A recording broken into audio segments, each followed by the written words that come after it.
Okay, I want you to just imagine this for a second. You're lying right next to someone you once absolutely couldn't get enough of. Same bed, same house, same life. But somehow, it feels like they're already gone. And I don't mean physically, I mean emotionally. And honestly, the scariest part, you don't even remember when it started. The story we're looking at today, Lauren's story, it isn't about cheating. It isn't about screaming fights or thrown plates. No, this is about something far, far more dangerous. It's about being slowly, silently replaced.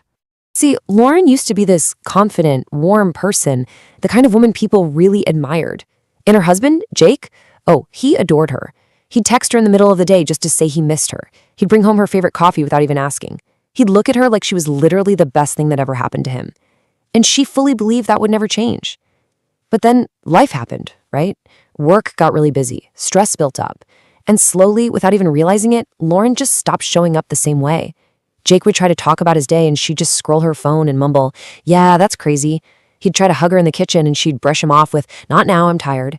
He'd try to plan a date night, she'd cancel because she just wasn't in the mood.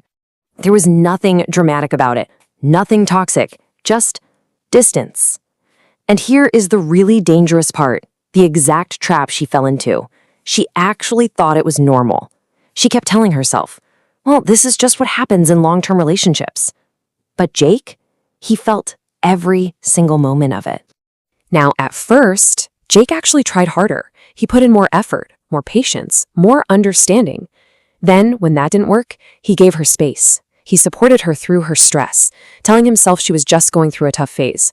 But over time, something deep inside him started to change. It wasn't anger. It wasn't even frustration. It was something so much worse. Detachment. He stopped reaching for her hand. He stopped sending those random midday texts. He just stopped trying. And Lauren definitely noticed that he stopped trying. But instead of seeing it as a warning sign, like a massive red flag, she saw it as relief. She actually thought to herself, okay, no pressure, finally. She was completely unaware of the massive chasm growing right between them. Until one night, everything suddenly shifted. She walked into the living room, fully expecting the usual heavy silence. But Jake was smiling, like genuinely smiling. Phone in his hand, he looked engaged, he looked alive. And for the first time in months, it wasn't because of her. You know that feeling? It hits instantly, that sharp, incredibly uncomfortable twist in your chest when you realize you are no longer the source of someone's happiness. She tried to just brush it off, told herself it was absolutely nothing. But suddenly, everything felt different. She was hyper-aware. She noticed the way he'd laugh at his phone, the way he was staying up way later than usual, the way he didn't even look at her the same anymore. And that is when the panic really kicked in. So she did what most people do when they panic. She tried to fix it. She dressed up, she cooked his absolute favorite meal, she sat closer to him on the couch. She desperately tried to bring back that version of herself he once loved. But here's the reality. You cannot suddenly give attention to someone you've been slowly starving emotionally. You just can't, not without consequences. You can't just flip a switch and undo months or even years of neglect. And Jake, he wasn't rude, he wasn't cold, he was just polite. And somehow that hurt even more. When she leaned in, he didn't pull away, but he definitely didn't lean in either. When she tried to talk, he listened, but there was zero depth, no spark at all, just distance. It was literally like talking to someone who used to love you. And then came the moment she just couldn't ignore anymore. She reached for his phone, not because she was naturally suspicious, but because she was genuinely terrified. And what she saw, it wasn't a betrayal. It was actually worse. It was a message from someone saved as just a first name. No heart emoji, no secret code, just a completely normal conversation. But the way he spoke to her, the way he responded, that energy used to be hers. Laughing, engaging, interested, present. And suddenly, it all just clicked for Lauren. He didn't go out and find something new. He just gave someone else exactly what she had stopped giving him.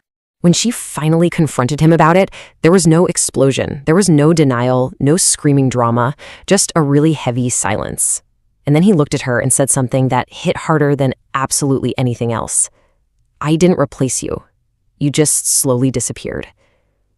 That line, it broke something fundamental inside her, because deep down she knew he was right. He didn't cheat, he didn't leave, he didn't betray her. He just stopped choosing her. In the exact same way she had stopped choosing him a long, long time ago. And that is the part nobody really talks about. Relationships don't always end with plates throwing or screaming fights. They don't always end with massive scandals or cheating. Sometimes they just end quietly, through missed moments, ignored efforts, unseen pain. And by the time you finally wake up and realize what's happening, the person you love is already emotionally somewhere else entirely. The truth is incredibly uncomfortable, but it's real. People don't just wake up one random Tuesday and stop loving you. They slowly learn that loving you just doesn't feel the same anymore. Once someone feels unwanted for long enough, they don't fight, they don't beg, they don't even complain. They just stop. So I want you to ask yourself this, honestly. Are you building connection right now? Or are you slowly creating distance and calling it normal? Because I promise you, the most dangerous breakup is the one that happens while you're still together.